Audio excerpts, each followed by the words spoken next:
When I walk into a well-designed space, I am immediately just overwhelmed with this sense of peace and calm. You can really start to get a sense of who lives there. We spend a lot of time in our homes, so it's really important that they feel really beautiful and representative of who we are as an individual. Interior design is a lot like good food, good art, good music. We all have this innate ability to identify when something like that is really pleasing to us, but a lot of us don't have that knowledge base to talk about our homes in the same way. And this class is going to empower you with the knowledge and the vocabulary to start talking about that and to start implementing really solid interior design into your own home. In today's class, we're going to start by covering the 4 basic principles of interior design: color, balance, rhythm and repetition, and scale and proportion. From there, we're going to go through establishing your personal design style, and then at the end of the class, we'll cover a project where you can implement your learnings by styling a bookshelf. You do not need to be a designer in order to create a really lovely space. Oftentimes, you have a lot of the resources already in your home. It's a matter of just learning how to place them and add to them in a way that creates a really cohesive and lovely space. Hi, I'm Lauren Cox. I'm an interior designer and design program manager at Havenly in Denver, Colorado. Because I've worked on hundreds, if not thousands of projects, I've really seen it all, and I'm really excited to share my knowledge with you to help you face some of your own personal design challenges head on. I love using interior design as a creative outlet because it is a direct reflection of who you are. So you can really play with color and get creative and take risks. I'm so excited that you all have embarked on this journey with me. Let's dive in.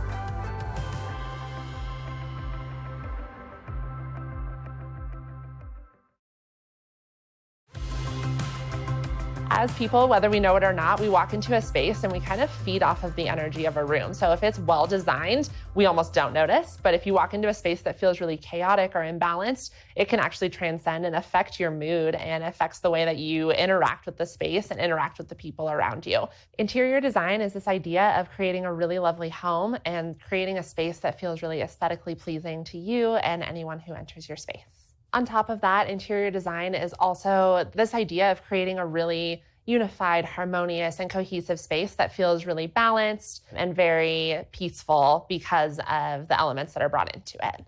I think now more than ever, it's so much easier for people to understand what a well-designed home looks like, whether it's through social media, Pinterest, Instagram, or just browsing through really lovely designed homes or restaurants. It is just such an approachable field these days, and it's really easy for clients to be able to see spaces that they like or dislike, which gets us one step closer to having a home that they feel really represents who they are as an individual. I think historically, interior design has had this perception that it's expensive and costly, and it really requires you to start with a blank slate and start from square one. And that's just not true. I think with interior design, you really can make changes on any budget, and it doesn't mean that you have to start from square one. We can work with the pieces that you already have to create a space that feels really lovely and representative of who you are. Personalizing your space is more than just looking at the colors and the elements and patterns that you really like within interior design. It's also about understanding how you use the space, whether it's just a space for you, whether you're having friends and family over, and then also looking at the broader picture of your lifestyle, looking at kind of how you dress, how you cook, how you approach your hobbies, and understanding a little bit more about who you are as a person can really transcend into how you design your space and how you can work to personalize that to make it a space that's really unique for yourself. One of the key things to understand about interior design is that it's not just about your personal style. You could be mid-century, you could have an eclectic touch, you could be a really transitional or traditional style. And no matter what your style is, it all comes back to these key principles of interior design. The core principles that we're focusing on in this class don't encompass all of the principles of interior design, but I think the 4 that we cover here are really the biggest ones that cover the broadest range of why a well-designed space feels like it truly is well-designed. So those 4 principles we're going to cover are color, balance, rhythm and repetition, and scale and proportion. When it comes to interior design, there are a lot of rules, but in my opinion, these rules are meant to be broken. They're more like guidelines. Understanding these key principles of interior design is going to give you that foundation and that knowledge to understand when and how to break these interior design rules. We are filming today in a home in Denver, Colorado that was designed by a Havenly designer, and we worked with this client room by room to really identify her personal style, her needs, and design a space that really suited her and her family's lifestyle. Throughout this class, we'll be popping into different rooms within this home to show you how we incorporated the elements and principles in different spaces. And we'll also be showing you a few different examples of other rooms that we've designed across the US for clients with different budgets, different styles, and different design challenges. We're going to be talking about color and pattern and repetition. So I think there's a lot of element of creativity and self-expression that we'll be able to cover in this course too. Let's get started. We're going to start this class by talking about color, which to me is kind of the most fun and most expressive element of interior design.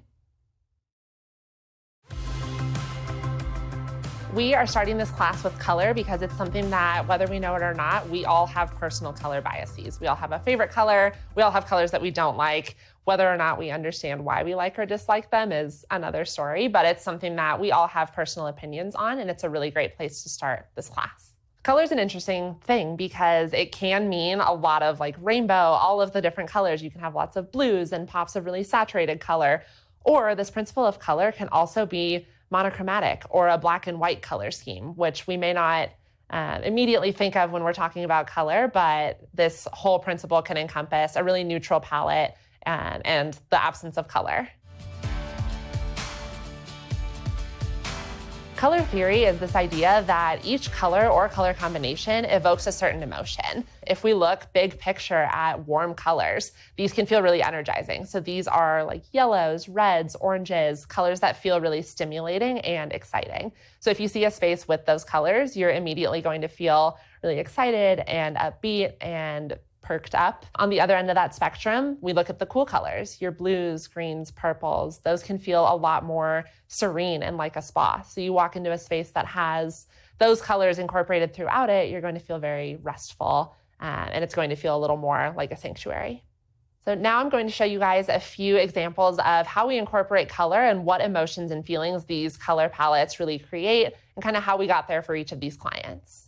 So within this living room here, you can easily identify that there's a lot of warm colors going on, whether it's that pop of the yellow chair or those orange accents. This room feels really lively and energetic. It feels very youthful and feels like a space that you can really create this communal area where you can have conversations with friends and family. It's not a space that you're necessarily going to come home to and take a nap in. But to balance this out, we've actually pulled in a little bit of blue, which is a complementary color. This is a foolproof way to create a really great color palette because based on color theory, complementary colors are almost always going to work really well together.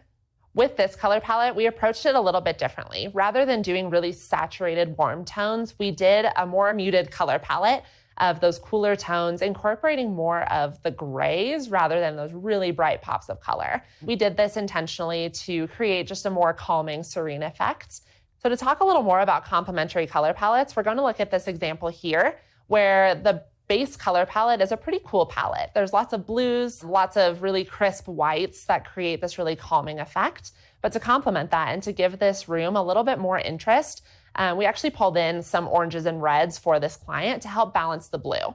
When it comes to complementary color palettes, it's really important to focus on one color being your dominant color. So in this case, we focus on this cool blue and then pulling in little pops of the complementary color. So just a few elements of the orange. That way it doesn't become this like fighting battle between these two colors. You have your dominant color and then this kind of supporting actor role coming in from that orange. Color is not always this dominance of color. Sometimes it's the absence of color. So a monochromatic palette like you see here in this room is actually still a color palette. So we've looked at incorporating different shades of blacks, whites, grays, and browns, which is still considered a neutral in design, and incorporating different shades of these to create a really diverse color palette. Monochromatic, I think for most people can typically mean an all white or a black and white palette, but this can mean just focusing on one color. So you could, if you're really into the color blue, for example, have a room that has different shades of blue balanced with some of these neutrals. So you'll want to incorporate whites, blacks, browns, but you can incorporate just one color and do different intensities and different shades of that to create a really successful monochromatic palette. The number of shades that you incorporate into a monochromatic palette, or really any color palette, There's not really a maximum, but I would say that there's a minimum. It's good to have at least 3 colors. This is going to give you a really good sense of balance, and you're not going to have this problem of running into just 2 colors and finding that perfect match of how do I incorporate just these 2. Incorporating 3 or more shades is going to give you a lot of variety and a lot of diversity, and it's going to make the room feel really balanced and harmonious. When it comes to identifying your color palette, I think this is something that you can identify alongside your personal design style. Knowing that your style can influence your color, we're going to show you a few examples of how these color palettes can really lend themselves to a certain style and vice versa, how your style can really help steer you towards your color palette that you're going to incorporate into your home. So this palette shown here is what I would call a preppy coastal palette. So this is pretty on trend right now, especially if you gravitate towards traditional design, coastal design, farmhouse design. And a color palette in this preppy coastal arena is going to incorporate a lot of really dusty blues, mint greens, really light neutrals, and potentially some pops of salmons or pinks that you might find along a coastline. With this color palette shown here, I would call this a jewel tone color palette. This is not for the faint of heart, definitely requires a little more risk taking, but I think it's worth the payoff. You'll see in this space that we have these really bright blue chairs complemented with orange, as we talked about earlier with our complementary color palettes, to create that sense of balance. And then they've also incorporated this third color of this really rich fuchsia. And even though this is this third kind of curveball color, it works really well in this space because it's in this family of a really rich, saturated jewel tone. So in this palette, we're looking back at the same one that we looked at for the cool color scheme. We identify this color palette as more of a bohemian palette. So it really starts with a really warm, neutral brown as the kind of base of this color palette. And then we pop it with a really saturated teal, and then these kind of smoky pinks, purples, etc. Even though this teal is really deep, and the pink is a little bit lighter, they work well because neither of them is too vibrant and too saturated. They have this level of like a gray, smoky tone to them that makes them work really well together. Within each of these notions of color theory, complementary colors, warm colors, and cool colors, there are plenty of tips and tricks that designers use to really take advantage of these color palettes and create something that feels really unique and personalized for each client. The first one that we'll talk about is this notion of using pops of color and bringing in an accent to really reflect your personality and create this pop and element of interest within your space. So this is where that color wheel really comes in handy. It's really important when you're picking pops of color to not go crazy and to stick to these basic color principles. So you'll want to pick colors that are either next to each other on the color wheel or opposite each other on the color wheel. There are so many other options, but those 2 key components are kind of the easiest way to identify what accent colors are going to work for you and not create a space that feels too disjointed or too out of sorts. So when I'm approaching a pop of color, I like to have a really neutral base and then pick 1 to 2 colors that I want to pop and incorporate throughout the room. This isn't necessarily a hard and set rule. It's something that you just kind of feel, but I would say leaning towards a less is more approach is going to be a little more successful and something that you're not going to get as tired of as quickly. A really easy way to incorporate a pop of color is through artwork. This is a really great way to make a big statement, whether it's above a fireplace or on a big accent wall. Outside of art, other places that you can incorporate this pop of color is through accessories on your tables. So this can be vases, figurines, or even in throw pillows, throw blankets, and other just loose tactile items that are easy to kind of switch in and out to incorporate that pop of color. Another way to incorporate color, rather than just a pop of color, is through these statement pieces. This is a little bit more of a bold, risk-taking move because, to me, a statement piece is a piece of furniture, a chair, a sofa, something that's a little more bold and something that's more of a commitment. So you could have a bright blue chair or a purple sofa, something that feels a little more bold and statement-making. You'll see this a lot in modern design, or minimalist design even, where there's not going to be a ton of accessories. So in order for them to get the most bang for their buck, they bring in this pop of color through a bigger statement piece. Another great way to incorporate this statement color or this accent color is through an accent wall. This is something that isn't going to be as easy to change out, but it is something that makes a huge impact and is something that you can do to really easily incorporate another color into your color palette.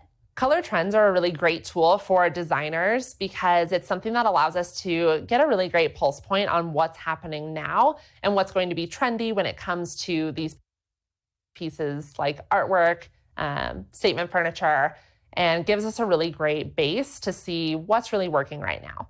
That being said, when you're incorporating trends into your own home, it's really important to understand whether or not you like the trend or if you're just doing it because you feel like you have to. A really easy way to do this is through these pieces that are easy to swap out. So it's smaller pieces like your accessories, your throw pillows, potentially your artwork, depending on kind of how much of an investment you want to make or how often you want to shake that up. And it's a little bit tougher to do when it comes to larger pieces like rugs, furniture, or even painting a wall. So keeping that in mind as you start to incorporate these trends is going to be really important. You'll see as we move through this client's home that her overall color palette is really neutral. We stick to a lot of whites, creams, and even some blacks and grays, but for the most part, it's pretty monochromatic. Now that we've moved into the guest bedroom, we start to play with color and you'll see a little bit more of an accent and a pop through the statement pieces in this room. Behind me, we have a great statement piece of furniture with this emerald green bed. And this color is carried throughout the room through some of the accessories on each of the nightstands, as well as in the artwork on the main wall. Now for this client, this is pushing the boundaries a little bit for her and is just enough to get her out of her comfort zone. If you wanted to take this a little bit further, we could play around by pulling in some other cool colors like blues and purples through accent pillows, even in the bedding.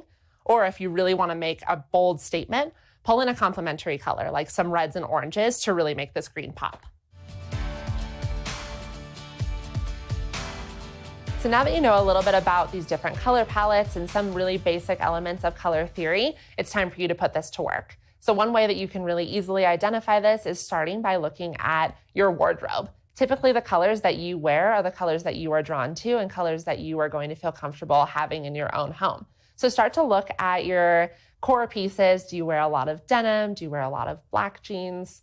And then looking from there at your accent pieces. Maybe it's jewelry, ties, and seeing what color you start to see those patterns come out, those trends, and seeing what colors are repeated throughout your wardrobe. Another thing to consider as you're building your color palette is how much you want this to vary from space to space. Typically, we'll see that there's a pretty cohesive color base throughout the home, but you might start to incorporate different accent colors in each individual room. So just looking to see how much you want to push that envelope or how much you want to keep a pretty cohesive color palette throughout your home is also going to be a key consideration here. I think, again, looking at your wardrobe and seeing, do I have a lot of color? Do I have a lot of pattern? Or am I seeing that I have a lot of neutrals and I just add little statement pieces here and there is really going to help you identify what you're comfortable with in your home. If you are someone who does like a lot of color in your wardrobe, the sky's the limit. Let's have some fun with the color in your home. But if you are someone who has a more neutral palette and maybe incorporates just a statement piece once in a while, that's really going to dictate that your home should probably be a little bit safer, a little more subdued, and will really strategically want to incorporate some color into your home. So when you establish your color palette, it's really important to look at how often you need to have this creative outlet where you want to shake up your home. I personally change up my color palette probably once a year. So I change it up a lot and I'm constantly thinking of new ways to kind of shake up the design of my home. Not everyone is like that. So if you know that you want to just kind of design your home once and have it out of sight, out of mind, having something that's a little bit more timeless, focuses more on those neutrals and a lighter color palette is going to be the way to go. Along with all of these elements that we've talked about with color, we've created some really great worksheets for you all, which you can find in the resource section. Coming up next, we're going to start talking about our second principle, which is the idea of balance within your space.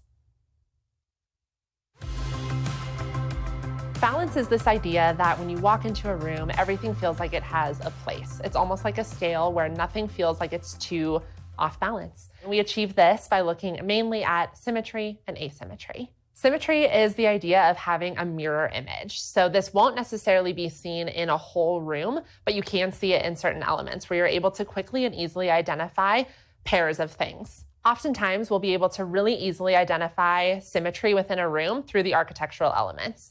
In a lot of spaces, you'll see that, for example, a fireplace or a large bay window is centered within a wall. So this lends itself really well to create a mirror image by using this architectural element itself and then mirroring design elements on either side, whether that's furniture, artwork, or other decor and accessories. Symmetry can really be found in any room type, but it lends itself really well to a bedroom. Bedrooms often start off as a symmetrical base because you always have a bed with one nightstand on either side. So this is a really natural way to focus in and kind of harness that symmetry within a room. Asymmetry is a little bit trickier to harness, but I think it's something that really sets apart just a designed room with a really well-designed room. Asymmetry is this idea of creating balance with different elements. So it's not going to be a mirror image, but you're going to find two pieces or more that have this element of similarity, but they're not the same. A good example of this is if you have maybe a sofa with two table lamps, but the table lamps are slightly different. When you're considering this, they're going to have similar components of them. Maybe it's the same color, maybe it's a similar height, but the lamps themselves are going to be totally different, which gives you that element of asymmetry. So this example that we have on the screen here has a really dominant symmetrical feel to it. And you get that feel because it does have these two bookcases flanking either side of the wall. And within each bookcase, there's some very similarly styled accessories and colors that gives you this really strong sense of a mirror image. That being said, as I mentioned earlier, you do want to balance this idea of symmetry and asymmetry. So if we zoom out a little bit, you can see within the rest of the room, we have this sense of asymmetry because on one side, we have the sofa, and then opposite that, we have this pair of ottomans to kind of make this space still feel like it has seating on both sides, but it's not a mirror image of each other. Had we put another of the exact same sofa where these ottomans currently are, this room would have become really predictable and felt a little flat. So by shaking this up and including a different seating element, we actually create a space that shows that you know what you're doing and you really understand this notion of balance within interior design. This example that's shown on the screen here is a really great example of asymmetry. You'll see that almost nowhere in this room do we have a mirror image except for those two chairs that are side by side. But the rest of the room, you'll see that we've played around with this idea of asymmetrical balance. So let's look at above the fireplace. We have those two pieces of artwork that aren't the same. One of them has a lot more negative space, a lot more light and white, bright colors. And then the other one is a little bit more bold, a little bit smaller, that packs more of a visual impact. But when you combine these together, you still get this sense of balance. Within this room as well, we, as we talked about before, have this really bright blue jewel tone, and that's balanced with this asymmetrical two white chairs on the other side. So we've talked a little bit about how to incorporate symmetry and asymmetry within a room layout and furniture layout, but I think another area where we really start to see this shine through is through gallery walls. And this is a really great and organic way to incorporate that sense of asymmetry, which can be a little bit tougher to achieve in other ways. We've shown a couple different examples of an asymmetrical gallery wall. And the reason that these are still feeling really balanced is because we're finding art pieces that are similar in color palettes, similar in style, but they vary in size and their frame color, which gives you that sense of asymmetry, but still creates this really cohesive gallery wall. Gallery walls are also a really great way to incorporate symmetry depending on the space and kind of what your style is. I think a natural way to incorporate a symmetrical gallery wall is above a bed, but in this case, we've shown it above a living room here. We've just shown two pieces side by side, but this creates this immediate sense of balance. Rather than having just one big piece of art, we create a little bit of symmetry, a little more dynamic look with these two pieces of artwork side by side. So just like color, balance shows itself in different ways depending on the style that you're drawn to. For example, if you are more of a traditional style, you really like classic, you like farmhouse, you're going to see a lot more symmetry in your spaces just because of the way that those designs tend to come together. On the other side of that spectrum, if you identify more with an eclectic or a bohemian, a global vibe, you're going to incorporate a lot more asymmetry that just lends itself a little bit better to that design style overall. So then there are a few other design styles that lend themselves to both symmetry and asymmetry, and you kind of get to just pick your personal preference of which way you want to lean.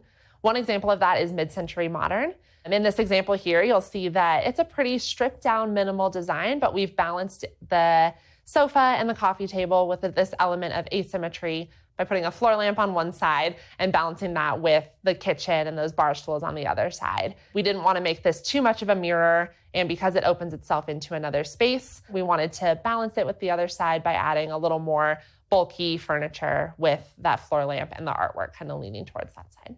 Another design style that lends itself to both symmetry and asymmetry is this notion of a farmhouse, or maybe a modern farmhouse design. Dining rooms lend themselves really well to symmetrical design because you're almost always going to have your rectangular or your circular table with a balanced number of chairs around it. You're going to be able to cut that right in half and see that mirror image. And the way to incorporate asymmetry is by focusing on the area just behind the dining table. So here we see we have a really tall plant in one corner, balance that out with a bar cart in the other, rather than putting everything on one side or mirroring it. This gives you just a really natural sense of balance by putting something different on either side of the wall there.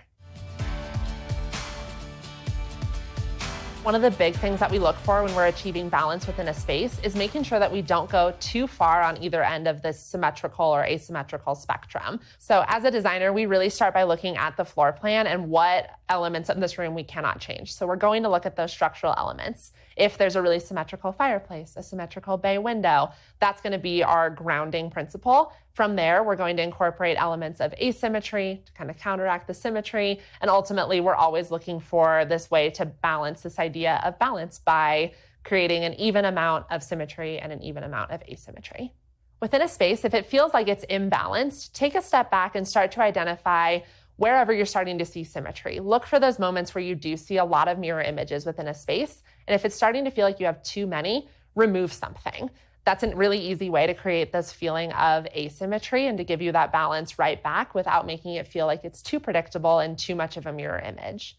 On the other side of this spectrum, if your space is starting to feel a little too chaotic, maybe you're not noticing any pairs, start to identify where you see one-offs. If there's just one color, one chair, one pattern, and figure out how you can incorporate a pair for that to give it a little bit more of that sense of balance and giving it a friend within the room to pair with.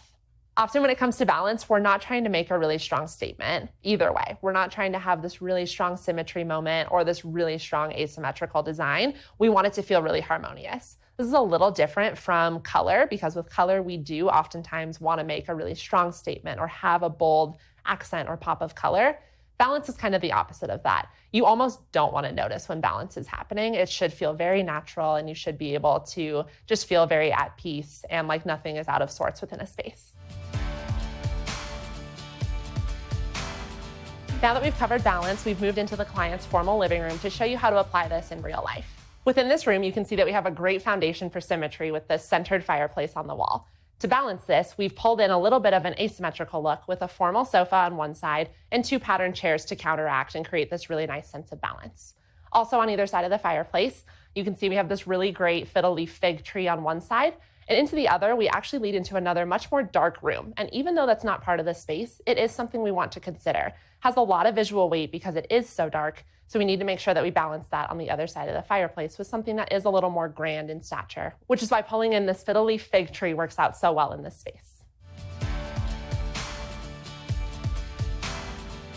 To start implementing this idea of balance into your own space, it's important to actually look at other people's interiors as well. So to start looking at inspiration images and identifying where you see symmetry, where you see asymmetry, and how you can mimic that in your own space. Once you've kind of looked at a few inspiration images and been able to identify where this balance is coming from, then you can go back and look at your own space, start to look at the structural elements, what can't you change, what's already symmetrical, what's already asymmetrical, and how you can work that to your advantage.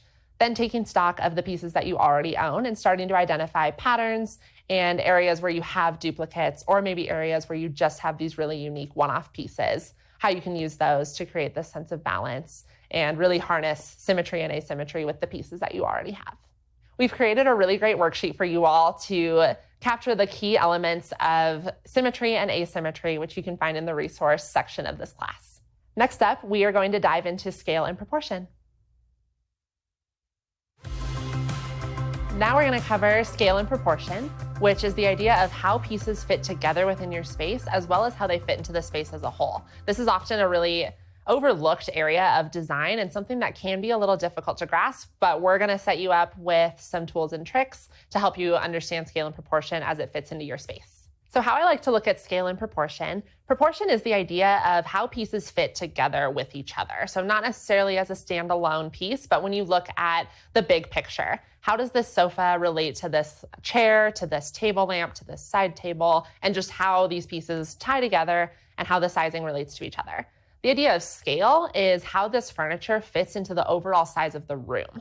So it's a little bit bigger picture and considers each individual piece on the scale of the room. So when it comes to proportion, it's going to be a lot more dependent on the other pieces that you're bringing in, whereas with scale, you're really focusing on the size of your room as a whole. Of these 4 elements and principles that we're going to be covering, scale and proportion really is the most mathematical and the area that has the most rules and the most guidelines around it.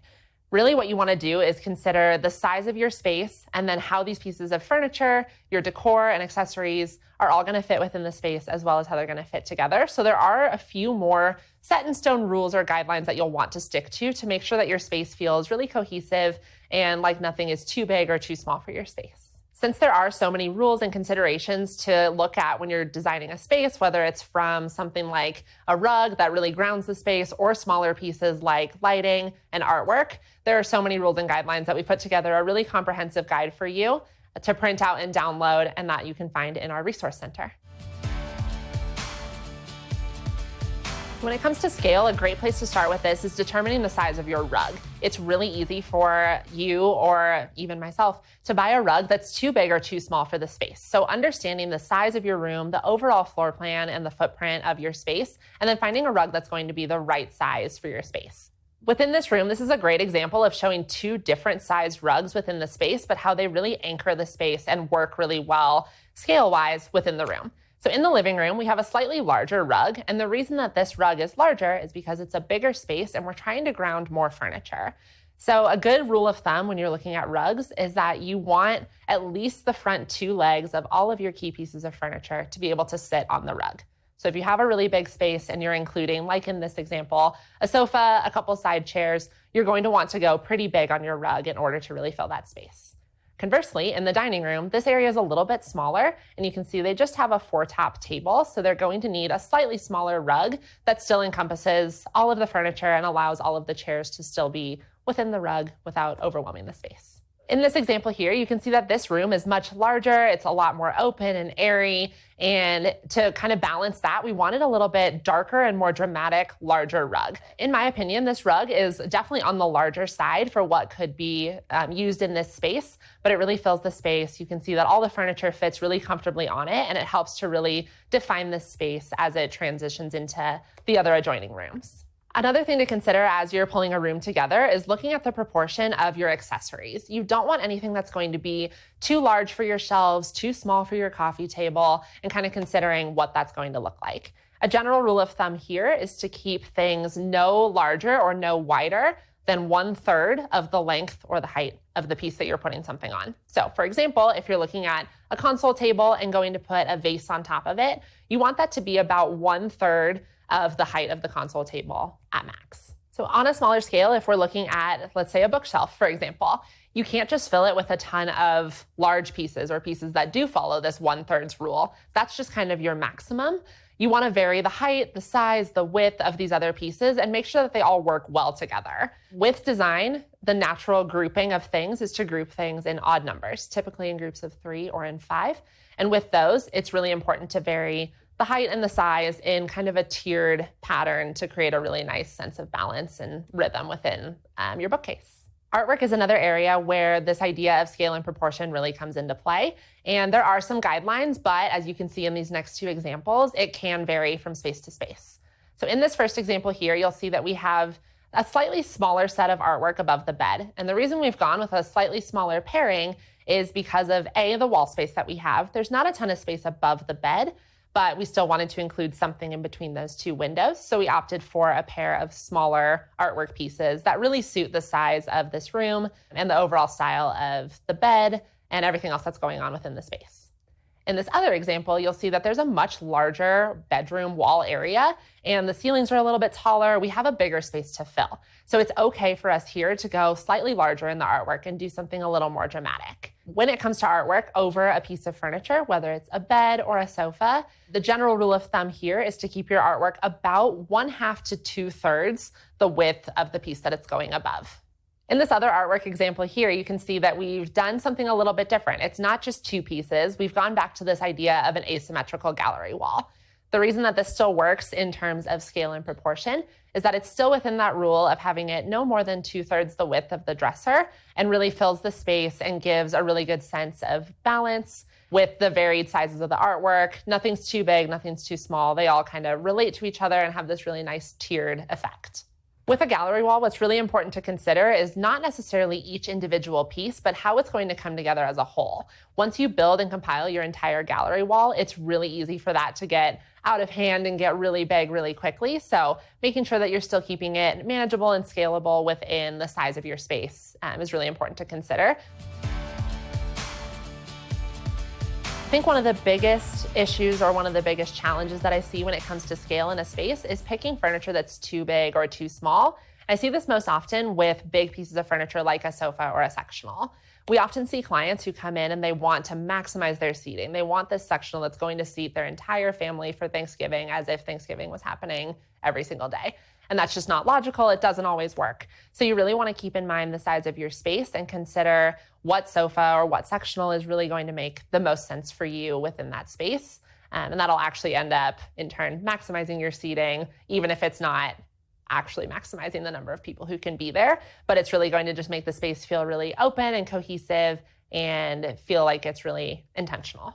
Small spaces are one of the trickiest places to incorporate scale and make sure that you get it just right. That doesn't mean that you have to have small furniture. It just means that you need to find furniture that's sized for your space. Luckily, I think a lot of vendors these days are including apartment-sized furniture within their assortment. So you can still have a normal size sofa. It might just be like a foot smaller than what might work in a larger home, but it's still gonna look like a normal sofa. It's gonna fit really well in your space and not look like it's a dwarfed tiny piece of furniture. You guys might have noticed that there's a lot of rules of thirds, or I keep suggesting that you pair things in threes. And this is because a lot of creative fields just find this very aesthetically pleasing. This rule of thirds also applies itself really well to this idea of scale and proportion because it creates this really great flow of all of the pieces coming together. You have your piece, your big piece below grounding the space, and then your piece above that's either 1/3 to 2/3 the size of it that creates just this really natural rhythm and flow. To demonstrate scale and proportion, we've now moved into the client's formal dining room. Dining rooms are a great example and a great place to play around with scale and proportion because there are some set guidelines when it comes to selecting a dining table size, but there's a little bit of wiggle room when it comes to pieces like dining chairs and dining chandeliers. As we know from our client's lifestyle, she tends to host a lot of parties and needs a lot of great seating. So she wanted a table to sit at least 8 people. As outlined in our resource guide as well, you'll see some handy tools and tips to help you pick the right size dining table for your space. In this instance, we've chosen a really large dining table to really fill her needs. For the chairs around the table, we had a little bit of fun of proportion. We could have done 8 or 10 of the same small side chairs to keep this feeling really balanced and have this sense of harmony, but we shook things up a little bit. Pulling back to some of our lessons about asymmetry as well, we added in these really great captain's chairs, which are a much bigger scale, a lot more grand, and really fill the space and create this really dramatic effect in her dining room. With the chandelier in this dining room, we've chosen something that's about 1/3 the width of the dining table, which is a great rule of thumb to follow when it comes to chandeliers in a dining space. Here, we've also chosen something that's a little bit taller and really fills her dramatically tall ceilings and this really big open area. So to start with determining what is going to fit into your space in terms of scale and proportion, it's really important to just start with the measurements. So figure out how much square footage you have, measure all of your walls, and determine exactly how much space you're going to have for the furniture in your room. And in addition to your square footage, you'll also want to look at your wall space. Do you have a ton of blank walls? Do you have a lot of windows, a fireplace? Start to just look and see what we're going to do with the vertical space as well as just the square footage within your room. If you're lucky enough to have a room that does have a ton of great windows and lots of natural light, this does give you a little bit of freedom and flexibility to go a little more bold and dramatic with the size of your furniture. You can't go super big, but it does give you a little bit of space to play with that vertical element and kind of expand and go a little bit bigger than you might be able to if you don't have a ton of windows and have a lot more wall space. When you're figuring out what furniture you're actually going to include in the room, not only is it important to look at your square footage, but this is, again, where it's going to come back to your lifestyle. You need to think about how you use the space. If it's a living room and it's just you in there watching Netflix, you probably don't need a ton of furniture, but if it is something where you have a lot of friends and family over, we want to maximize that seating, so you'll consider that as you're pulling together your furniture plan. And as a reminder, because scale and proportion is much more mathematical, has a few more rules and guidelines, we've pulled together some great visuals and some great resources for you to download and print out within the resources here on our class. Next up, we're going to cover rhythm and repetition. Rhythm and repetition is this idea of creating a sense of movement and harmony throughout a space by repeating patterns, colors, and different elements, and creating the sense of allowing your eye to move through the space really seamlessly. It's really easy to identify a space that has really great, strong rhythm and repetition because your eye knows exactly where to go. The human mind and the human eye can't really understand something that isn't cohesive and doesn't have this natural flow to it. So it's really easy for us to see when a space has rhythm and when it doesn't. So rhythm and repetition are really tied together, but they are two completely separate ideas that just kind of work together to create this overarching principle. So repetition is, just as it sounds, repeating an element throughout a space. That way there's some sort of cohesion. Rhythm is the way that your eye moves through a space, and rhythm really relies on repetition because the eye is going to look for similar elements to draw it through a space, whether it's up and down, around a space, and that's achieved through repeating different elements.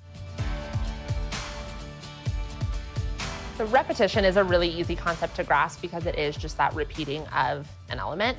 The way that you get rhythm is by spreading out that repetition. So not just having your whole pattern all on one wall, but incorporating an element of, let's say, a polka dot and an accent pillow, and then also bringing that polka dot into a piece of artwork on the other side of the room and creating that sense of harmony by pulling that pattern and that repetition throughout the space.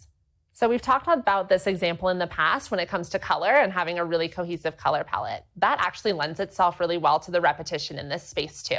You see a lot of orange, a lot of blue, and a lot of yellow pulled in through different patterns and different applications. So that's one way that we see the repetition. Another way that we create this sense of repetition and ultimately this sense of rhythm is by repeating different geometric patterns. Even though we don't see the exact same repeated pattern, we do see some of these zigzags and chevrons repeated within the rug and some of the pillows. And as you've seen, as we've been talking through this image, your eye is constantly moving around. It's trying to identify some of these similar palettes or similar elements to draw your eye throughout the space. So as we alluded to before, there's lots of elements of blue here that are drawing your eye from the ottomans to that center cocktail table to the pillows, and again, kind of throughout the space there.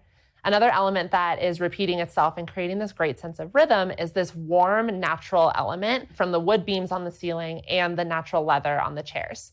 Even though these are totally different aspects of the room, because they're both this really rich, warm, natural material, that creates this sense of repetition and again, draws your eye from top to bottom of this room. In this next one, we achieve a really strong sense of rhythm by repeating, again, the same colors, but what I think is the strongest here is the repetition of some of these patterns. There's this really great ECAT print on the pillows that is slightly different on each pillow, but because it's a very similar pattern, your eye just naturally moves across the sofa, again, sees that same pattern within the ottoman, and then makes a loop back around. It looks for it in the artwork, and it's a great way to use pattern to create that sense of rhythm and repetition. In this final example here, we see rhythm and repetition harkening back to our lesson on balance and symmetry through the repetition of the exact same mirror on either side of the fireplace. This allows both like the light to bounce throughout the room and your eyes to kind of bounce from either side of the fireplace. We also see it repeated again with the color. There's a lot of jewel tones incorporated throughout the space. You see little pops of blue here and there, little pops of fuchsia here and there. And when you have a really bold color like that, your eye is constantly looking for the next spot where you're going to see that bold color. One thing that professionals and those who really understand the principles of design use to their advantage when it comes to rhythm and repetition is this idea of slightly varying your pattern or your color. So in some of these examples that you've seen, when we talk about the color and the pattern that is repeated, it's not the exact same thing over and over again. It's maybe a slightly different shade of blue or a slightly larger or smaller scale of that same pattern to also keep things feeling a little bit interesting and not like all the same print and pattern, but still giving you that element of similarity and cohesiveness. Another thing that professionals use to their advantage is this idea of mixing patterns. This can be really daunting because patterns are a little bit overwhelming to begin with, but there are some really easy guidelines to follow when it comes to mixing a pattern. You'll always want to vary the size of your pattern. You can't have all of the same small polka dot. That's just going to be a little bit of a trippy situation for your eye. Your eye's not going to know where to focus, and it's going to have a lot of stimulation. So you have to balance that out. So typically what designers will do is they'll have one solid element, a really neutral piece, that's just a really solid piece of fabric, a solid pillow, a solid piece of art, and then combining that with a slightly larger pattern, maybe something that's a large floral or just a large print, and then finally topping that off with a much smaller scale. So this could be a pinstripe, a small dot, something that's just a little bit tinier to create that sense of balance and movement of small to large or large to small. In this example here, how we've mixed and combined patterns is, again, by following this rule of having some larger patterns, some smaller, and a few solids. If we had done a lot of different variation within the pillows, it could have been slightly overwhelming. So we tried to keep that a little more neutralized and keep it all a little more consistent to allow the eye to flow a little bit easier throughout the space. In contrast, in this design, we've actually treated the pillows as their own design element. So we start with that really solid pillow in the back, which is kind of the grounding anchor. Compared that and contrasted that with a slightly smaller scaled, almost polka dot pattern, and then popped it with a really bold, bigger print, contrasting complementary colored pillow as well to create this own little design vignette within the bigger room. And this works really well in this space because there's just not as much going on in the rest of the room. There's not as much color. It's a little bit more subdued, a little more balanced. And this was a great way to introduce that idea of asymmetry because the rest of the room was fairly symmetrical. When it comes to mixing pattern, this rule of 3 is going to be your best friend again. Doing just 2 patterns is not going to give you enough variety, and it's going to just look like 2 mix-matched patterns. But if you introduce that third element, it's really going to create this sense of harmony. So I would stick to that rule of 3 when it comes to mixing patterns. To show you all how to implement rhythm and repetition in a real space, we've moved into this client's study, which you can tell compared to the other rooms is a little more dramatic and a little bit more moody and deeper colors than some of the other spaces.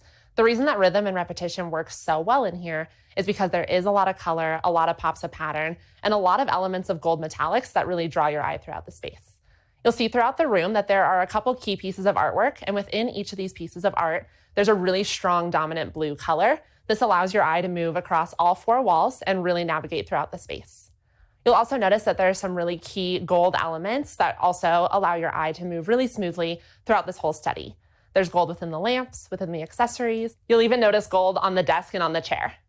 Another element that really draws your eye through the room and creates this really lovely sense of rhythm are the different patterns. There's elements of polka dots on some of the accent pillows, accent ottoman, and even in the artwork. You'll also see a repeated stripe element within the rug and within some of the pillows, which again creates this really great sense of cohesiveness and rhythm throughout the whole space. As a next step for you, I would challenge you to identify a pattern that you really resonate with, one that you really like, and build your own pillow collection. So start by finding something that is kind of in your comfort zone, has that pattern that you really love, and build a little pillow vignette for your sofa with a couple other patterns that would work well with the pattern you've already identified. One of my favorite combinations is combining a floral with a more geometric print like a stripe or a polka dot. I think those lend themselves really well to each other because they are totally different. A floral print is going to be very organic, very fluid, and then contrasting that with something that is a little more structured and geometric actually works really well. Kind of goes back to that idea of opposites attracting to each other. When it comes to pattern mixing and rhythm and repetition, there aren't a lot of rules when it comes to color, but you do still want to keep those core elements of color in mind. So keeping your colors within the same color family or within a complementary color family, even when you're mixing patterns, is going to be key. But when it comes to pillows and artwork and some of these smaller elements where you can start to play and have a little fun, this is a great place to inject a new color too. If you don't want to be too bold and incorporate it within the rest of the space, you can kind of test it in a smaller scale with some of these smaller patterns. One of the biggest mistakes that I see when it comes to incorporating rhythm in a space is doing too much of the same thing. So let's say you have a very monochromatic room and you just have the same repeated blue element. That's actually not going to give you the rhythm that you want. It's going to look a little bit one-dimensional and actually look like you don't really know what you're doing. A general fallback for this is, again, this rule of 3. Mixing it up, having like 3 different elements that have some similar principle is going to be a really easy way to create that sense of rhythm in your space. As a next step for you, as you start to incorporate rhythm and repetition in your home and think about how you're going to grow and expand on this, a really easy way for you to identify where you already have some rhythm and repetition is to take stock of what you already have. If it's small pieces, what I like to do is gather everything, whether it's accessories, artwork, and pillows, in one space and start to identify patterns. If I start to see that I have a lot of the same color or a lot of the same texture, that's a really easy way to identify where I have this sense of rhythm and repetition. And then I can go back to my room and kind of disperse those so that it's evenly spaced throughout the room. Compiling everything in one space allows you to also see where you have some gaps in your design. So if you have one piece that kind of stands alone, try to find a friend for it. Find something that is similar that you can incorporate and draw even more rhythm into your home. We will also compile all of these great tips along with a few other resources and guidelines in your resource section of this class. Now that we've covered the basics of these 4 principles of design, we're ready to jump into figuring out what your personal style is and showing you how you can implement this into your space. Now that we've covered all of the principles, we just need to be able to apply them and execute them. And in order to do that, you have to know what your personal style is and how these principles fit into it. In this lesson, we're really going to focus on defining your personal style, how you can combine it with other styles, and how you can continue to grow and evolve your personal design style. So we at Havenly have actually defined our own styles and created these 4 families and these 4 groupings of styles where all of these different sub-styles can fit into these kind of parent styles. We've identified these 4 styles as classic, contemporary, modern, and eclectic, so we'll dive a little bit deeper into each one of these. We're going to start by covering classic design, which encompasses styles like farmhouse, traditional, and other more formal design styles, where you're going to see a lot of symmetry, a lot of muted colors, and a lot of really sophisticated materials. This bedroom image that you see here on the screen is a great example of classic design because it encompasses a really neutral, soft, soothing color palette. You'll see a lot of classic elements like the tufted headboard and a lot of symmetry with the artwork above the bed, the mirrored nightstands on either side of the bed, and other repeated colors and patterns throughout the space. When you're looking at classic design and how these principles play into it, you'll notice that a lot of it is going to come from the element of balance. You're going to see a lot of symmetry when it comes to classic design.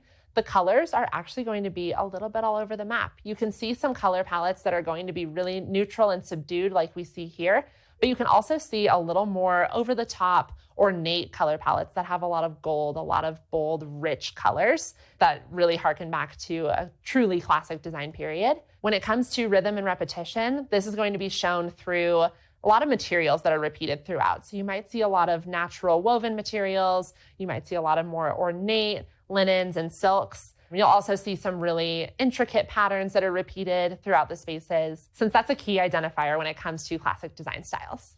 Modern design is really easy to identify because it really focuses on having function over form. In a lot of modern designs, you'll see only what's required. All the furniture is going to have a really obvious purpose. There's not going to be a ton of knickknacks or a ton of overly detailed designs. It's going to be somewhat stripped down, pretty minimal, and pretty focused on the function of the space. Within modern, you'll often see a lot of Scandinavian or industrial designs and minimalist designs as well. In this modern dining room here, you'll see that it's been stripped down to the basics. We have a really lovely, simple table with some chairs around it, a buffet, a really lovely, sleek lighting fixture, and there's not much else going on. You'll see when it comes to color that there's often a really simple color palette with one big pop of color. In this case, you see a little bit of gold and you see a little bit of blue, and those really set the tone and make a statement within the space. When it comes to balance, you'll see a lot of asymmetry. This space actually kind of breaks that mold and it's pretty symmetrical because it's a dining room. But I think in a lot of cases, when it comes to modern design, you'll see a little bit of asymmetry. That's kind of where they get that dynamic pop and that element of interest. With modern design, when it comes to rhythm and repetition, it's really important to be very intentional with this because there's not a lot of additional accessories and artwork and color. You have to be really mindful of how you're going to get that sense of rhythm and repetition. So that's often seen by repeating the same key element of furniture, the same color, or the same material throughout the space. Eclectic design is one of the easiest to identify, but often one of the hardest designs to successfully implement. Eclectic design is really easy to identify because it has a really great variety of colors and patterns, and it feels very collected and curated over time. That being said, it's very easy to get into this level of chaos. So this is where we really have to go back to our principles to make sure that we're executing on it correctly. Within eclectic design, you're going to find a lot of global designs, bohemian designs, and anything that feels like it's been well-traveled and curated from a variety of places, variety of travel stories. It's just going to feel very well curated. Within eclectic design, you're going to find a wide variety of colors and palettes, and the sky is really the limit. When it comes to balance, you're actually going to see a pretty good variety, again, with symmetry and asymmetry, but it'll lean a little more asymmetrical, again, to give you that feeling of collection and curation over time. Rhythm and repetition is actually going to be, I think, the key and the defining principle of this style. Because eclectic design is so curated and you're going to have such a variety of colors and patterns, it's really important to be methodical and make sure that you don't go overboard. So whenever you're looking at eclectic design, you really want to take stock of what you have, what you're bringing in, and making sure that there's nothing that's really competing with each other and that everyone has a friend or a partner within that design. This example is a great representation of eclectic design because it has such a variety of colors, patterns, materials. You can really feel like you know the person who lives in this space, and you can get a sense of what they do for hobbies, what they do for travel, who lives here. Contemporary captures a lot of that in between. It's going to capture some of the transitional design and styles that are kind of within or just outside of our other design families. So something that's not quite mid-century, not quite bohemian, something that's kind of right there in the middle is usually going to fall within this contemporary umbrella. In this example, you really see contemporary design come to life with the really simple sofas, the really simple sleek coffee table. But where it starts to have a little more fun and embody a little bit more of the client's personality is through the decor and accessories. You can see the bookcase here has a lot of styling. It starts to really tell a story. They're not afraid of incorporating a little bold pattern with the pillows. And there's some great artwork above the fireplace as well that starts to showcase some more of that design personality. When it comes to the principles of design and incorporating those into a contemporary design, you're often going to find that with the color palettes, they're pretty neutral. There's not going to be a ton of bold colors. You might see some complementary color palettes, but they're going to be stripped down and a little bit more subdued and neutral. Because of the sleek lines and the nature of these really simplified silhouettes, it really lends itself well to a symmetrical design with mirrored elements, so you're going to see a lot of symmetry in contemporary design. When it comes to rhythm and repetition, you'll often see bold patterns incorporated throughout the space on a bigger scale. Contemporary designs often are not afraid of incorporating that bold punch of a really unexpected pattern or unexpected color to create that sense of rhythm. No matter what style you identify with or what combination of styles you identify with, scale and proportion are going to be kind of outside of that scope. They're going to really rely on the size of the room, and the rules of scale and proportion are going to transcend style. Those rules really are kind of set in stone, and they're going to be the same regardless of how you identify with your design style. When it comes to combining styles, you'll find that most people, including yourself, are going to fall within some realm of a combination of these styles. It's really rare that one person will identify with just one style. An easy way to start identifying which styles you're going to combine is figuring out which of these parent styles you really identify with most, whether it's classic, modern, eclectic, or contemporary. That's going to make it really easy for you to identify the substyles that will create a really cohesive and lovely design. When it comes to combining styles, it's really simple and a really great way to start by combining different substyles that are within this same parent design style. One thing that designers and pros will do is go just outside of that and pull in something that's a little bit unexpected. This is kind of how you can tell when a room has been designed by someone who knows what they're doing versus someone who is just getting familiar with the basics. So as you start to get more and more comfortable with these principles and your own design style, push the envelope a little bit. Find something that's just outside of your comfort zone. Figure out why it works and what is similar, and don't be afraid to pull that in. This example here really showcases a combination of sub-styles that fall within this modern parent style. You can see the Scandinavian elements through the rug, but rather than keeping that stripped down with a lot of neutrals or really light, airy colors, we've actually paired it with a little more bold, modern chair that has this really nice metal detail, and then combine that with an even more bold, almost rustic kind of feeling, dark accent wall. For the most part within this design, all of the design elements do come from that modern umbrella. There is this element of rusticness with some of the more natural materials, whether it's the leather on the chairs or the more natural sheepskin rug. And that is a little bit outside of the normal rules. The reason it works to bring in a little bit of a rustic element to this modern design is because we've kept those principles in mind. So we've incorporated similar colors, similar tones without going too far outside of the style spectrum. In this classic design example, we've actually combined a few unexpected design styles. So you'll see a lot of elements of traditional and transitional design, but we've also thrown in a little bit of a curveball. There's this kind of preppy element that's in here. The reason this works so well is because the rest of the room is pretty simple, pretty neutral, and it allows us to really play and experiment with some of the color that you might not normally see in classic design, but you do see in a little bit of those preppy, more updated modern designs. As we've kind of alluded to, eclectic design really lends itself well to different styles coming together because there is this element of incorporating a bunch of different colors and patterns and materials. And what works really well here is that we've kind of simplified it and incorporated a lot of bohemian elements. And then we've contrasted that with a more rustic element when it comes to this dresser. It's a kind of an unexpected pairing, but it works really well because you get this really great sense of balance between the light and the dark. They both have this really great natural element to them, so they work really harmoniously together. You also get this really great sense of eclecticism through the patterned pillows and the really great Capiz shell chandelier. Again, another unexpected element that is really easy to identify when it comes to eclectic design.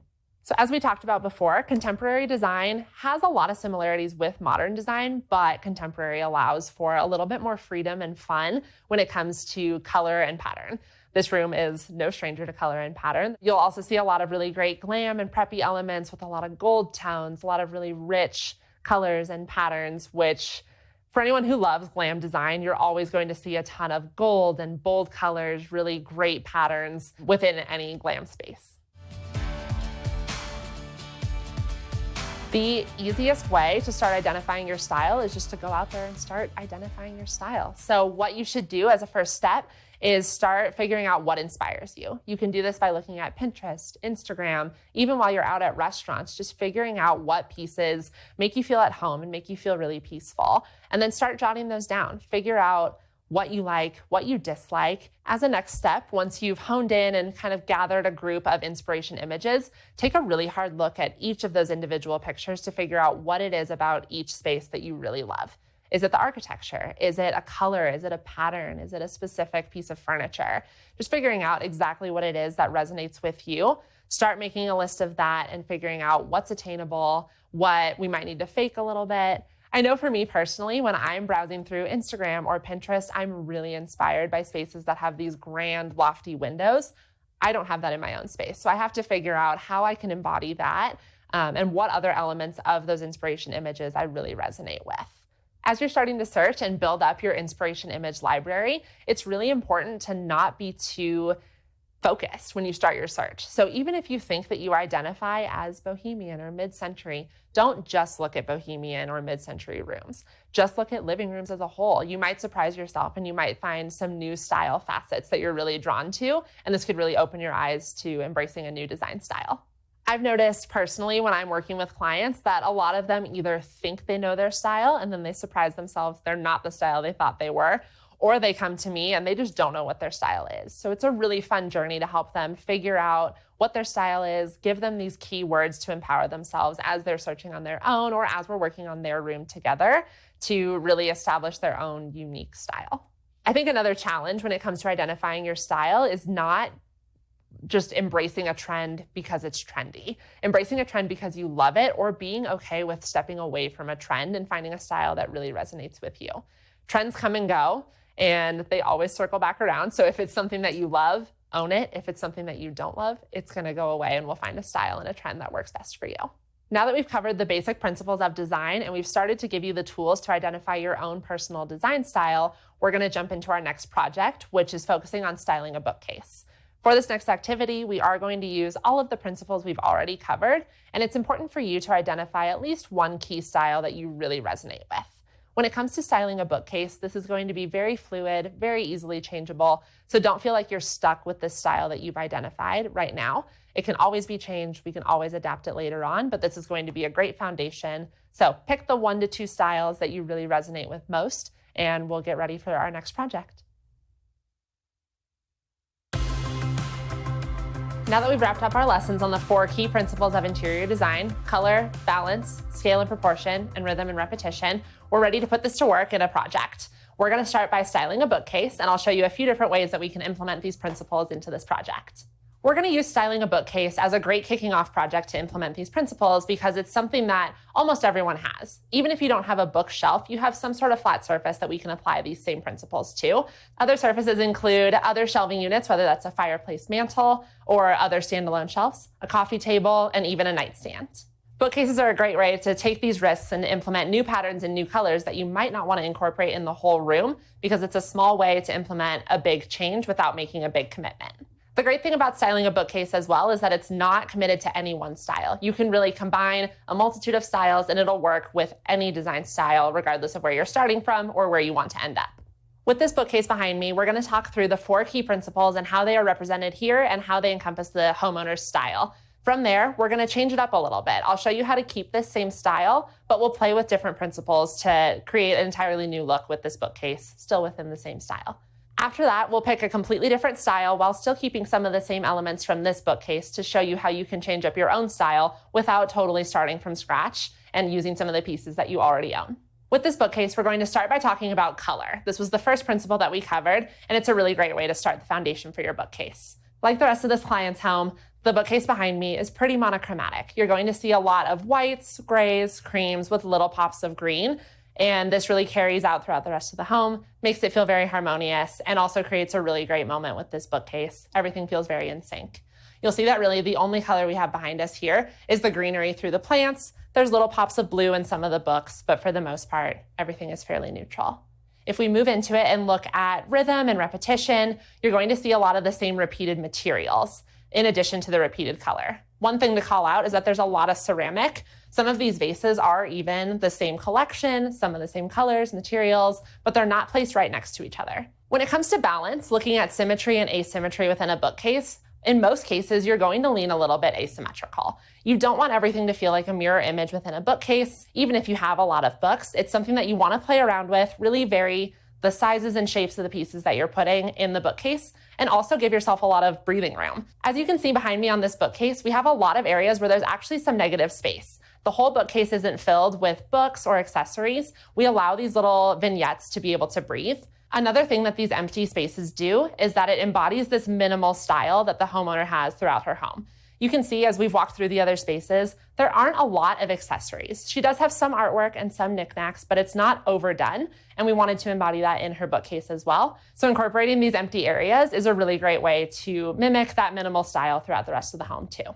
The idea of scale and proportion is also represented really well in this bookcase behind me. You can see that there's not much that's too big or too small, and everything works really well together. In this vignette here, this is a great example.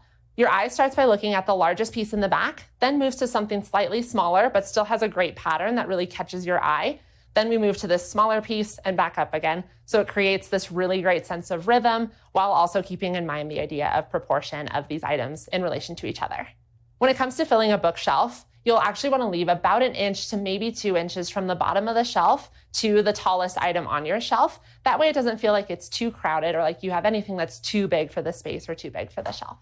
Now that we've discussed the bookcase as it's currently styled for this client and her current style, we're going to shake things up and show you how you can use some of these same principles, keeping a very similar style, but creating a totally different look within the same bookcase. This client's bookcase has a lot of empty space. In this next style, I really want to fill that up a little bit. So I'm going to start with a big piece of art. Adding art is a great way to fill the negative space in a bookshelf and to also add to that vertical height that we talked about in the initial styling of this bookcase. So I'm gonna slide this in just back here. Adding this artwork immediately fills this negative space and gives us a lot less negative space to fill, really fills up this vertical space and gives us a little bit more of a pop in a high impact area. When it comes to adding tall pieces like artwork or even tall vases, it makes sense to tuck these towards the back of the bookshelf because this is a really easy way to add layers in front of it. You can always add smaller pieces in front of a tall piece, and it's hard to do it the other way around. So anything that's really tall, push those towards the back of your bookshelf and then layer in front of it. So to play off of this client's existing style, but to add a little bit more of this maximalist idea, getting away from the minimalism, but adding in a few more elements to create this really full look, I'm actually going to take away some of her starting pieces and fill in with some of these other pieces that are still within her style, but create this more full and more bulky effect to her bookcase. So instead of having this standalone plant, I'm instead going to layer in a few different pieces. So we'll start with our tall vase in the back here.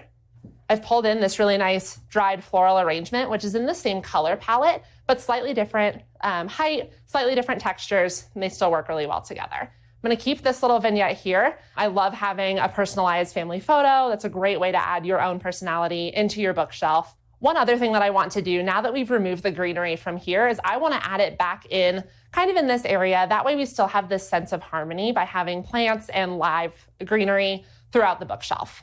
So I'm going to pull this in, swap out one of my other small objects for another small plant. This immediately adds that greenery right back into our vignette, creates that sense of harmony throughout the rest of the bookcase, and gives us a little pop of color too. As a finishing touch, what I also want to do is add in a little bit of that texture. In this vignette, because we've added this really nice, sleek glass frame, it actually got a little bit cold, in my opinion. So what we can do is add in something a little bit warmer. I love a natural wood for this. We also have wood throughout the rest of the bookcase, so this is a really natural tie-in. These are just some styling beads.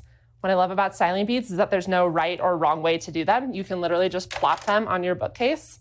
Voila, you're done.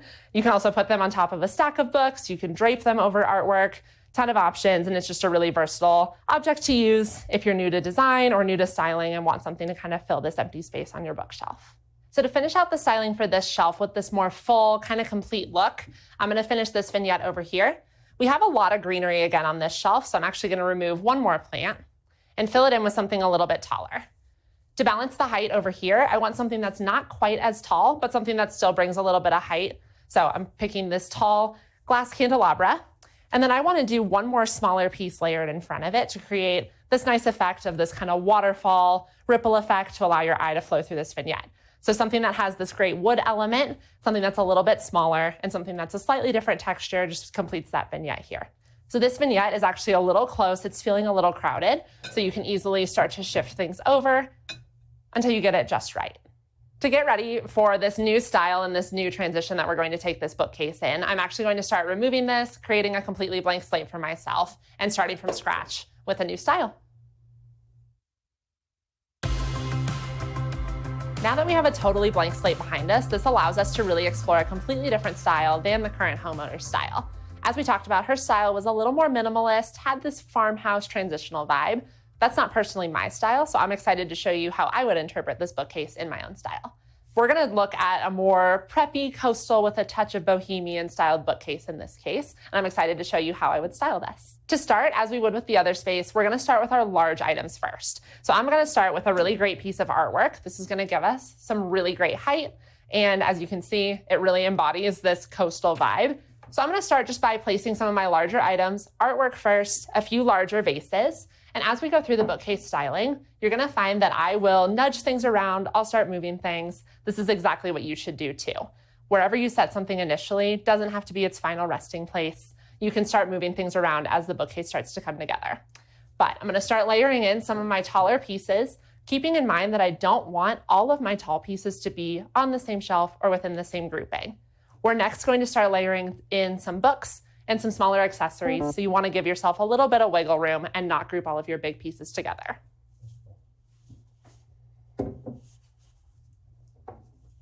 So I'm gonna start pulling in some of these other colored vases.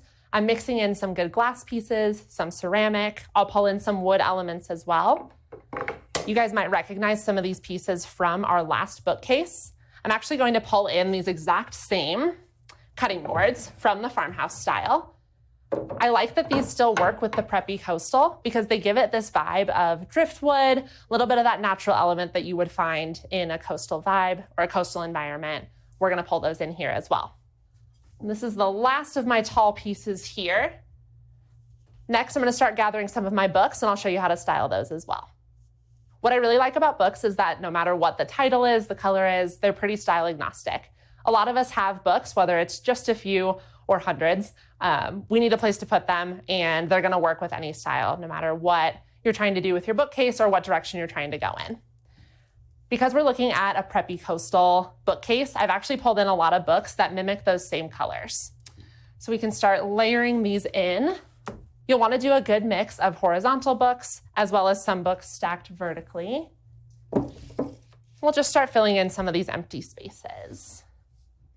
Over here, I started with a stack of more vibrant colored books, and I'm going to balance that and counteract it with a slightly more neutral stack of books over here. If everything were really colorful, it might start to feel a little overwhelming and a little chaotic, so it's good to keep that balance in mind. So now that we've started placing some of our larger books, the next step is to fill in with some smaller accessories. So this can be knickknacks that you have around the house, small vases, and even items that you wouldn't necessarily expect to find in a bookcase. This can be a really cute picture, a sugar dish, any other household object that you can start to fill in these spaces. So I'm gonna gather those and show you how to place those as well. I actually have some traditional bookends. These are little pineapples, which is very coastal and a great way to continue on with that theme. So I'm gonna place them not next to each other, but again, balance them a little bit throughout the bookshelf. So one's gonna be placed here next to my colorful grouping of books. The other, I'm gonna place next to our neutral vignette here.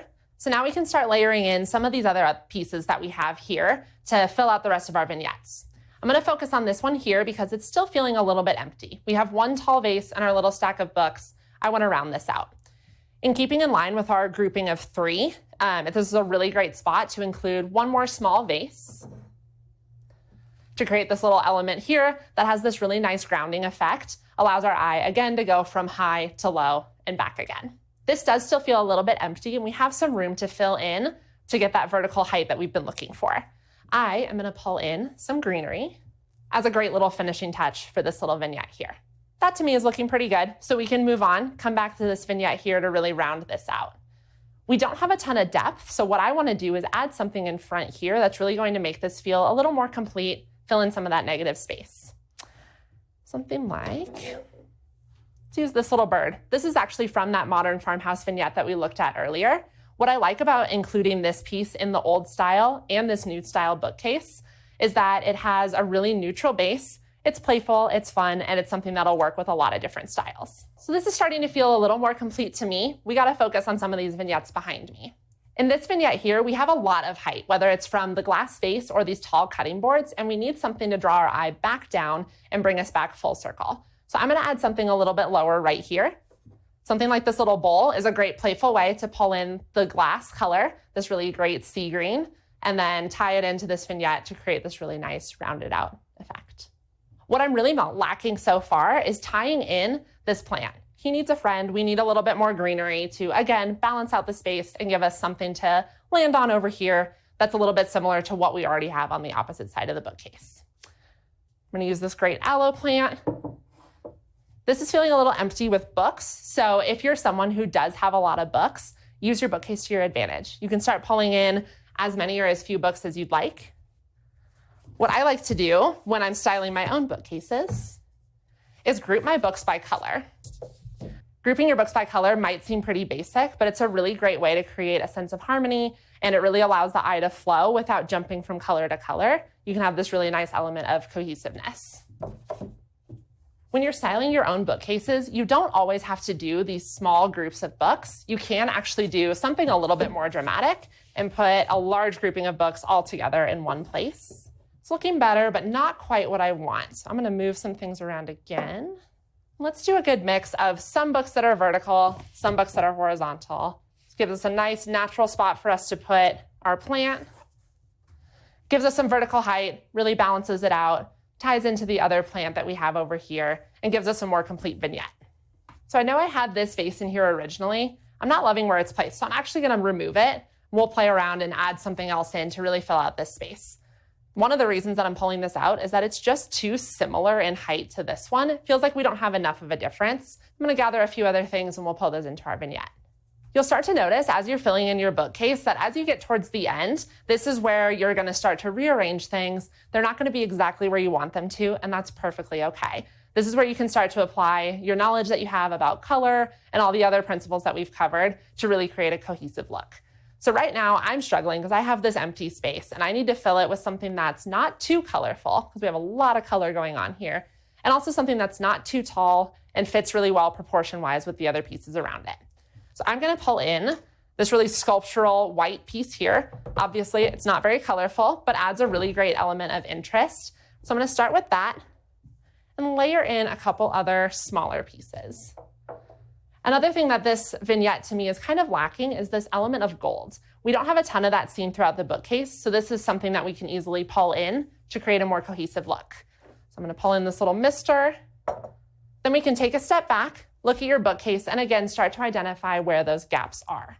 I'm seeing that there's a little bit of a white space here, so I want to fill that in. I'm going to add in this vase that I said I didn't like earlier over here. It actually is going to work really nicely up here. Looking back at this bookcase again, it's almost exactly where I want it to be. As I've been pulling these elements together, I've really kept in mind our 4 key principles: color, balance, scale and proportion, and rhythm and repetition. Now I'll walk you guys through each of these core principles and show you how I incorporated them into this bookcase to create a really cohesive look. As we look at this preppy coastal bookcase in its final stages, we can really start to notice the color palette. It's very different from where we started with the client's original bookcase, but we've kept it to a pretty cohesive color palette of cool colors. The main colors I focused on here are these blues, purples, little bits of green, and a few pops of a warmer pink or salmon. To give myself this sense of balance, I've made sure not to group too many colors together, and I've really spread out my blues, my purples, my greens, all of that to create this really nice sense of balance. So within each vignette, like this one here, I have the blue vase, a little bit of blue here with the vase and the bowls, a blue in the ocean artwork, a little bit of this kind of cool green, not quite blue, but still gives us that color there in this little vignette, some blue in the books. And even though in this top vignette, there's not a true blue, we get a lot of those cool grays that give you that same feeling and still creates that sense of blue harmony throughout the rest of the bookcase. With this color palette, we've also kept a really soft, subdued, more muted color palette in mind. So none of these colors are super saturated. They all have a little bit of this smoky gray haze to them. For instance, this purple vase is not a bright purple, it's more of a really soft lilac. You'll see that mimicked here with a more subdued blue, this really soft seafoam green, and then again with some of these more muted colors over in this neutral vignette. So within each of these vignettes, I've kept in mind that I want to have a little bit of asymmetry, nothing that's too much taller or too much smaller, but something that creates this sense of balance. Let's look at this vignette, for example.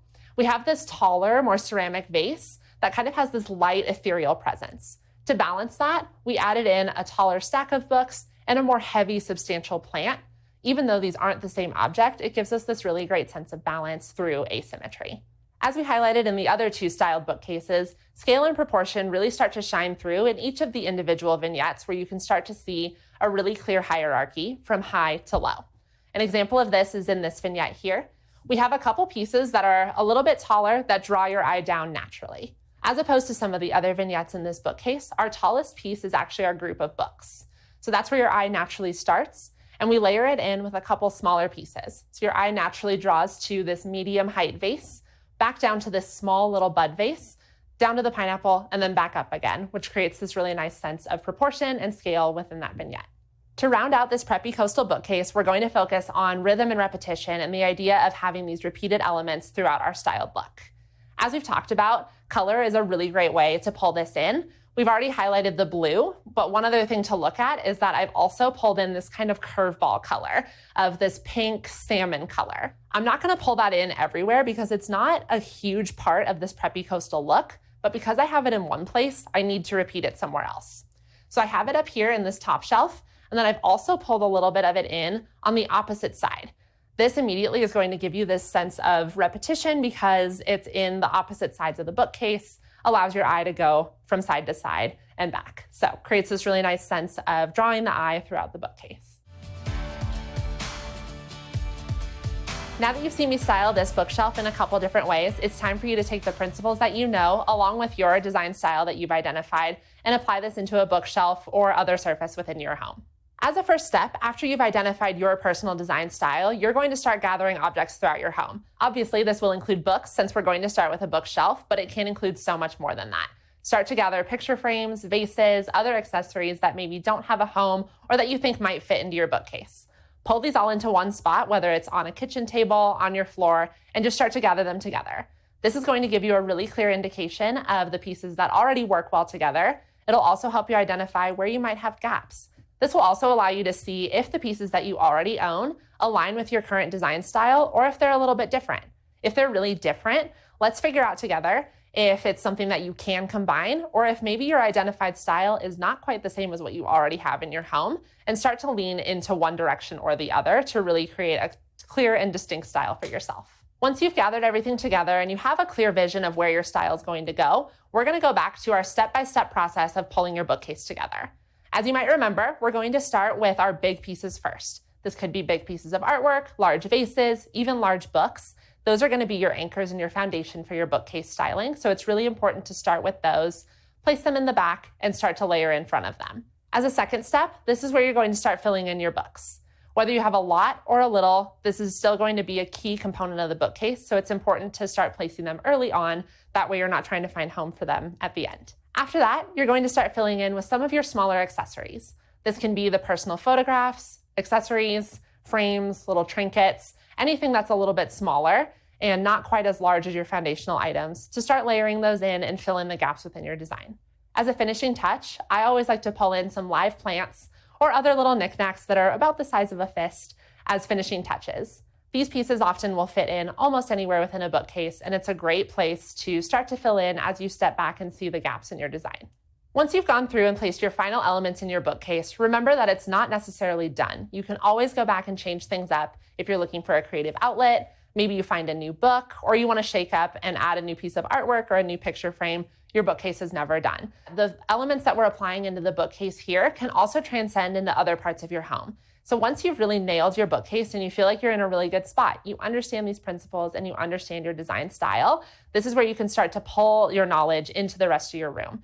You can experiment with styling other elements like your sofa, your bed, pulling in pops of color, experimenting with gallery walls, and using this foundational knowledge to really create a cohesive and full design for yourself.